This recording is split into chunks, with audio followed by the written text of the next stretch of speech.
Hi viewers, welcome to Savitri గారి వంటలు. ఈరోజు నేను ఇంకొక స్వీట్ చెప్తున్నాను. దసరా పండుగ లోపల చేసుకుంటారు కదా, అందుకని అది కూడా ఏంటంటే ఇది కూడా ఓల్డ్ స్వీటే, గవ్వలు అంటాం. తెలుసు కదా, అందరికీ తెలుసు అనుకుంటా. గవ్వలు బెల్లంతో చేస్తాము అంటారు కదా, అది బెల్లంతో చేస్తాము. ఇది పిల్లలకి కూడా హెల్త్కి దాని కూడా మంచిది. నేను ఎక్కువ మీకు బెల్లంతో స్వీట్లే చూపించినట్టున్నాను. నేను ఒక 4-5 దాకా వెరైటీలు ఇప్పుడు కూడా బెల్లంతోనే చూపిస్తున్నాను. ఎందుకంటే పిల్లలకి మన స్నాక్స్ కింద ఈవినింగ్ పెట్టుకున్నా కూడా ఎలాంటి ఇది ప్రాబ్లం లేకుండా చక్కగా హెల్తీగా ఉంటారు. బెల్లం అనేది iron and it will purify the lungs అని ఒక చెప్తారు సైంటిఫిక్గా చెప్తే.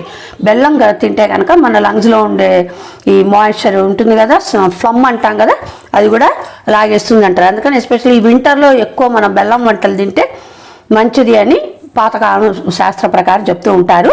అందుకే మేము చిన్నపిల్లలు కూడా ఎక్కువ బెల్లం వంటలు చేసేవాళ్ళం. తర్వాత ఇప్పుడు నేను అది ఎట్లా చేయాలో చూపిస్తాను. దానికి కావాల్సిన పదార్థాలు, నేను 1 కప్పు గోధుమ పిండి తీసుకున్నా.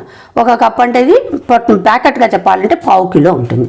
ఓకే, 1/2 కిలో గోధుమ పిండికి 1/4 కప్ ఆఫ్ మైదా పిండి కూడా కలిపా. ఇది ఏంటంటే 1/4 అని కాదు, కొద్దిగా మీకు ఇది మరీ పెళ్ళపళ్ళు ఆడిపోకుండా కొంచెం సాఫ్ట్నెస్ రావడానికి మైదా పిండి కలుపుతాం అనమాట. గవ్వ ఇట్లా చేసేటప్పుడు విరిగిపోకుండా మైదా పిండి కలిపితే బాగుంటుంది. అందుకని నేను ఒక 1/4 కప్ ఆఫ్, అంటే ఒక 100 గ్రామ్స్ ఉంటుంది. 1/2 కిలో 100 గ్రామ్స్. ఇది మళ్ళీ 1/2 కిలో బెల్లం తీసుకున్నాను. పిండికి ఈక్వల్గా బెల్లం తీసుకున్నాం. ఓకే, తర్వాత కొద్దిగా నెయ్యి. ఈ నెయ్యి ఎందుకంటే మనం పిండి కలిపేటప్పుడు నెయ్యి కరగబెట్టుకొని కొద్దిగా వేసి ఒక 4 to 5 స్పూన్స్ వేసి పిండి అంతా కూడా నెయ్యి పట్టేట్టుగా చూడండి. దానివల్ల ఏమవుతుందంటే గుల్లబారుతున్నట్టుగా ఉంటుంది అనమాట, గట్టిగా లేకుండా. పిండి కూడా సాఫ్ట్గా వస్తుంది. అందుకని నెయ్యి కూడా కొద్దిగా వేసి కలపాలి. తర్వాత ఇలాచి పాకంలోకి కొద్దిగా ఒక పించ్ ఆఫ్ ఇలాచి పౌడర్ వేస్తే చాలు. నేనేం చేశానంటే, మేము పెద్ద వంటలు చేస్తా కదా, నేను చిన్న చిన్న మెజర్మెంట్ కప్పులతో చేసే ఫ్యామిలీ కాదు మాది అందరిలాగా. సో నేను కొంచెం ఎక్కువ చేయాలి కాబట్టి ముందే కలిపి పెట్టుకున్నాను పిండి. It's okay. ఇది మీకు నేను ఇప్పుడు పిండి కలపటం అయితే చూపించట్లేదు. మామూలుగా మనం పూరి పిండి ఎట్లా కలుపుకుంటామో అట్లాగే కలుపుకున్నాం. నెయ్యి వేసి కలుపుకొని తర్వాత పైన ఒక నూనె చేతితోటి మెత్తగా సాఫ్ట్గా చేయాలి. ఇది ఓకే, చేస్తేనే మనకి గవ్వ సాగుతుంది అనమాట. అందుకని కలిపి పెట్టుకున్నాను. ఇప్పుడు మనం ముందు పిండి కలుపుకోవాలి. ఈ పిండి కలిపినప్పుడు నేను అంతకుముందు కూడా మీకు స్వీట్కి చెప్పాను, కొద్దిగా ఒక పించ్ ఆఫ్ సాల్ట్ వేసుకోండి, 1 స్పూను చక్కెర వేసుకోండి. సాల్ట్ చక్కెర ఉంటే ఏంటంటే మనకు ఆ పైన తోపు పిండి కూడా ఉట్టిగా బెల్లం టేస్టే కాకుండా కమ్మని టేస్ట్ వస్తుంది అనమాట. తర్వాత పంచదార వేస్తే కూడా మనకి కలరింగ్ కూడా బాగుంటుంది గవ్వలకి. అందుకని పంచదార కూడా కొద్దిగా వేస్తాను పిండి. ఈవెన్ మామూలు పూరీలకు కూడా నేను సాల్ట్ అండ్ ఆల్సో షుగర్ ప్రతిసారి కూడా పూరి చపాతీ చేసిన కూడా నేను కలుపుతూ ఉంటాను. సో అది కూడా ఒక టిప్ కింద తీసుకొని కలపండి, బాగుంటుంది. ఇప్పుడు మనం పిండి కలుపుకునేట్టు చేసేసాను కాబట్టి మనం పాకం పట్టుకుందాం. ఇప్పుడు మనం పాకమును పిండి పెట్టుకునే లోపల మనం అవి కాగే లోపల కొద్దిగా మనం ముందువి చేసుకున్నాం. అన్నీ ఒకసారి చేసి పెట్టుకున్నాక వేసుకుంటే బాగుంటుంది, లేదంటే బెల్లం గట్టి పెట్టిపోతుంది మీకు పాకం. అందుకని ఇది గవ్వల పీట అంటారమ్మా దీన్ని. దాని మీదకి వేసుకొని గట్టిగా నొక్కి ఇట్లా తీస్తే కనుక దాని మీద అచ్చు వస్తుంది అన్నమాట, బెల్లం అచ్చు. కావాల్సిన వాటి చాలా చిన్న వేస్తారు కొంతమంది లావుగా వేస్తారు. మీకు ఎట్లా కావాలంటే అట్లా వేసుకోండి. ఓకే, ఇట్లా చేసి పెట్టుకోండి. ముందు అన్నీ ఒక 2-3 వాయిల్కి సరిపడా చేసుకున్నాక అప్పుడు పాకానికి పెట్టుకోండి. లేదంటే పాకం మళ్ళీ గట్టి పడిపోతుంది. ఎందుకంటే ఉండపాకం కదా మనం చేసేది, ఉండపాకం గట్టి పడిపోతుంది. కాబట్టి ముందే పాకం పట్టు పెట్టుకోకండి. ఇగో ఓకే, ఇట్లా జస్ట్ దీని మీద లాగితేనే మనకి వచ్చేస్తుంది పీట లేనప్పుడు మేము పాతకాలంలో మర్చెంబులు ఉండేవి, మర్చెంబు అంటారు, వాటర్ బిల్ ఇతర చెంబులు కదా, అట్లాంటివి పెళ్ళిళ్ళకి ఇస్తూ ఉండేవాళ్ళు, అందరి ఇళ్ళలో ఉండేవి అవి. దాంతో మనం దానికి ఉండే గ్రూవులు ఉంటాయి కదా, దాంతో చేసేవాళ్ళం. ఇప్పుడు ఏంటంటే ఇవన్నిటికీ వచ్చేసినాయి కాబట్టి దీంతో చేస్తే ఈజీగా ఉంది. దీంట్లో గవ్వల పీట అంటే ఎక్కడైనా సరే మనకి స్టీల్ షాపులు వాళ్ళ దగ్గర దొరుకుతాయి. ఓకే, అది తీసుకోండి. లేని వాళ్ళు ఫోర్కుతో చేయొచ్చు, దేంతో అయినా చేయొచ్చు. ఫోర్కు చేయొచ్చు, ఏదైనా గిన్నెకి అంచు ఉంటే అంచుతో చేయొచ్చు, కజ్జికాయల పీటతో చేయొచ్చు. అట్లా చేసుకోవాలన్నమాట. ఇది ఏదైనా ఒక ఐటెం పెట్టుకొని దీనికి ఒక ఇన్స్ట్రుమెంట్ పెట్టుకొని దాంతో చేయండి, ఈజీగా వచ్చేస్తుంది. కాకపోతే టైం పడుతుంది. చాలా చేసుకోవాలంటే 2-3 కూర్చొని గబగబా చేసి అక్కడ పెట్టుకొని అప్పుడు మనం చేసేసాను. నేను అన్ని కూర్చొని చెప్పా కదా, మేము కొంచెం ఎక్కువ కలిపి నమ్మి దాంట్లో లాగా ఒక చిన్న డిష్లతో చేసే వంటలు కాదమ్మా అవన్నీ. మాది పెద్ద ఫ్యామిలీ కదా, మా కొడుకు కోడలు పిల్లలు ఉన్నారు, మా కూతురు వాళ్ళు ఉంటారు. దగ్గరలో అందరికీ చేయాలి కాబట్టి నేను కొంచెం ఏది చేసినా ఎక్కువ అమౌంట్లో చేస్తాను, అందుకని కొంచెం టైం పడుతుంది. నేను ఇప్పుడు అన్ని గవ్వలన్నీ చేసి పెట్టుకున్నాను. ఇప్పుడు ఇవి మనం ఆయిల్లో వేసుకుందాం. పక్కన పాకం కూడా పెట్టుకుందాం. పాకం ఏంటంటే బెల్లం గిన్నెలో వేసి ఒక్క రవ్వ ఎక్కువ పోయకండి, ఒక చిన్న కప్పుతో కప్పు నీళ్ళు పోయండి. ఎక్కువ నీళ్ళు పోస్తే ఏమవుతుందంటే పాకం రావడానికి చాలా టైం పడుతుంది అనమాట. మనకు ఉండ పాకం రావాలి కదా, అందుకని దీనికి మనం ఒక కప్పు, ఒక స్మాల్ కప్ ఆఫ్ వాటర్ చాలన్నమాట. ఇప్పుడు పాకం పట్టుకుందాము. ఆల్రెడీ పక్కన నూనె పెట్టేసాను. పాకం అయిపోయిందంటే మనకు వంట అయిపోయినట్టే. ఈ పాకానికి ఏం చేస్తే ఎక్కువ నీళ్ళు పోసుకోకండి, చెప్పాను కదా, ఎక్కువ పెట్టుకుంటే ఎక్కువ టైం పడుతుంది. జస్ట్ ఊరికే కరగటం వరకే పోసుకోండి.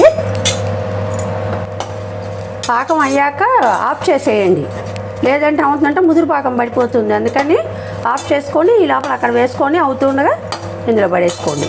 దీంట్లో ఎక్కువసేపు ఉంచకండి, పాకంలో కూడా అన్నీ అంటుకుపోతాయి. వేసి ఒక 2 నిమిషాలు కాగానే ఆ వాయి చేసి వేరే వేసుకోండి, మళ్ళీ ఇంకో వాయి వేసుకోండి. ఇందులో అట్లా వేయండి. అన్నీ ఒక్కసారి వేసి దీని నిండా డంప్ చేసి పెట్టకండి, పెడితే అన్నీ అతుక్కుపోతాయి.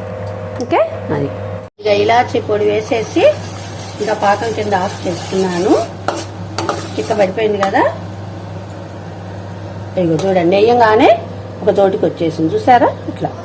ఓకే, ఆపేసాను. ఇంకా ఇందులోకి ఇప్పుడు మనం కొద్దిగా వేసి చూద్దాం కాగిందో లేదో. నూనె కాగిపోయింది, మనం వేసేసుకుందాము. వేసుకొని అందులో పాకం పక్కనే పెట్టుకున్నాను, గడ్డ కట్టకుండా ఇందులోకి వేసేసుకుందాం. ఈ బెల్లం చాలా హెల్త్కి చాలా మంచిది. గోధుమ మీకు తెలుసు ఆల్రెడీ అందరికీ కదా, అదొక మీల్ ఐటెం కింద తింటారు కాబట్టి గోధుమ పిండితో రొట్టెలు అవి. అట్లాగే మనకు కూడా గోధుమ పిండి చాలా మంచిది.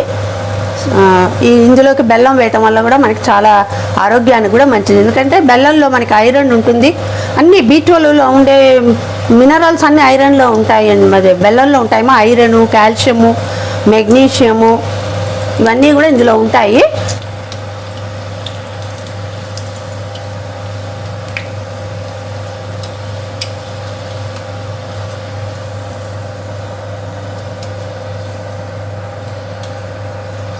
తీసేస్తున్నాను. ఇవి తీసి ఇందులో వేద్దాము.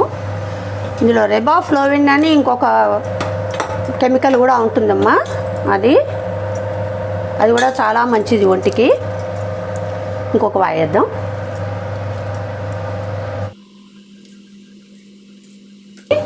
సన్నపు సెగలు వేయిస్తే మనకి కొంచెం క్రిస్పీగా ఉంటాయి కాబట్టి సన్నపు సెగలు వేయించుకొని పాకంలో వేసుకుందాం.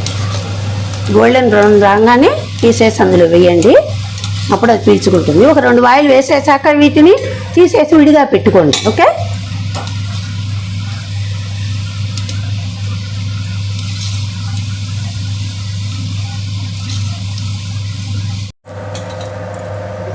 ఇందులో వేసుకొని కలుపుదాము. తర్వాత అన్నీ తీసి యువతలు పెట్టుకుంటే మీకు ఒకదానికొకటి అంటుకుపోకుండా ఉంటాయి. ఓకే, అయిపోయింది, తీసాను. ఇక చివరి వాయి కూడా మళ్ళీ చూపిస్తున్నాను లాస్ట్ది, ఎందుకంటే మళ్ళీ మీరు ఇక్కడ తీసినవన్నీ కూడా ఇక్కడ ఒక చిల్లుల పళ్ళెల్లో వేసుకుంటున్నాను. ఎందుకంటే పాకం ఏదన్నా ఉంటే కూడా కారిపోతుంది అన్నమాట. పాకం అట్లా ఉండిపోయి గట్టి పెడితే మనకి అతుక్కుపోతాయి. అందుకని పాకం ఏదన్నా ఉంటే కూడా పోతుందని నేను అన్నీ కూడా ఆ చిల్లుల పళ్ళెల్లో వేసాను. ఇదిగోండి ఇక్కడికి వచ్చేస్తుంది, వెనక అడుగుకి వచ్చేస్తుంది, చూడండి కొంత వచ్చేసింది కదా. అట్లా ఏదైనా ఎక్స్ట్రా ఉంటే వచ్చేస్తుంది, అప్పుడు మనకు అంటుకోకుండా ఉంటాయి. వేడి మీద వేస్తే ఏంటంటే పీల్ చేస్తుంది కాబట్టి ఇంక ఇవన్నీ కూడా తీసేయచ్చు. ఒకవేళ మీకు ఇంకా పాకం మిగిలింది అనుకోండి, అందులో పుట్నాల పప్పు ఏదో వేసుకొని ఉండలు కట్టేసుకోండి. మరవరాలు, పుట్నాల పప్పు అవి వేయించే పని కూడా ఉండదు. పాకం ఉన్నదంటే పాకంలో వేసేసుకొని ఉండలు కట్టేసుకోండి. మీకు ఏదైనా పాకం ఎక్కువైంది అంటే, నాకైతే కరెక్ట్గా సరిపోయింది, ఏమీ మిగల ఇందులో పాకం. మీకు ఒకవేళ లెక్కలో తేడాలో మీరు కలుపుకున్న పిండితో ఎక్కువైంది అనుకుంటే అందులో పుట్నాలు కానీ మరమరాలు కానీ వేసేసి శుభ్రంగా ఉండగట్టుకుంటే అది కూడా ఒక స్వీట్ రెడీ అవుతుంది. ఇదే పాకం, దానికి కూడా ఉండ పాకం రావాలి, అట్లా చేసుకోండి. లేకపోతే పల్లీలు ఏమైనా వేసుకొని కూడా మీరు చేసేసుకోవచ్చు, వేస్ట్ చేసుకోకుండా పాకం. ఇప్పుడు ఇందులో నుంచి మనం సపరేట్ చేసుకుందాం దీన్ని. వీటిని ఇట్లా విడివిడిగా పెట్టుకుంటే ఏంటంటే మీకు అంటుకోకుండా వస్తాయి. కాసేపు ఆరనివ్వండి, వెంటనే డబ్బాలలో దాంట్లో తీస్తే కనుక అన్ని గడ్డగట్టిపోతాయి అతుక్కొని. అందుకని కాసేపు ఆరనిస్తే మీకు ఒక్కొక్కటి విడివిడిగా వస్తుంది, తినచ్చు. ఓకే, పిల్లలు ఎన్ని రోజులైనా నిలవ ఉంటాయి, 1 మంత్ కూడా నిలవ ఉంటుంది, ఏమి కాదు. ఇందులో కాబట్టి మీరు ఎన్ని రోజులైనా ఉంచుకోవచ్చు. ఇట్లా చేసుకొని పిల్లలకి చక్కగా సాయంత్రం వచ్చాక ఇట్లాంటివి పెట్టండి. ఈవినింగ్ స్నాక్స్ కింద ఇస్తే హెల్త్కి మంచిది. మనకి నిలవ కూడా చాలా రోజులు ఉంటాయి, 15 days 20 days కూడా నిలవ ఉంటాయి ఇవి. కాబట్టి చేసి చూడండి, చెప్పండి, మీ ఒపీనియన్ చెప్పండి, షేర్ చేయండి, లైక్ చేయండి. మీరు మీ ఫ్రెండ్స్కి కూడా నాది షేర్ చేయండి అమ్మా. వాస్తు కూడా ఇంకొక విషయం చెప్పదలుచుకున్నాను. వాస్తు చూసిన వాళ్ళు చాలా మంది నాకు క్వశ్చన్స్ పెడుతున్నారు, నేను వాళ్ళకి ఆన్సర్స్ ఇస్తున్నాను. కానీ బట్ నేను అడిగేది ఏంటంటే మీరందరూ కూడా సబ్స్క్రైబ్ చేయండి, బెల్ ఐకాన్ నొక్కండి. దానివల్ల మీకు నేను ఎప్పుడు ఏది చెప్పినా కూడా మీకు వెంటనే నోటిఫికేషన్ వస్తుంది. కాబట్టి సెర్చ్ చేసుకోకర్లా, లేదంటే ప్రతిసారి మీరు సెర్చ్ చేసుకోవాల్సి వస్తుంది. సో అది కూడా నేను ఒక రిక్వెస్ట్ చేస్తున్నాను, సబ్స్క్రైబ్ చేయండి, బెల్ ఐకాన్ ప్రెస్ చేయండి. Okay, thank you.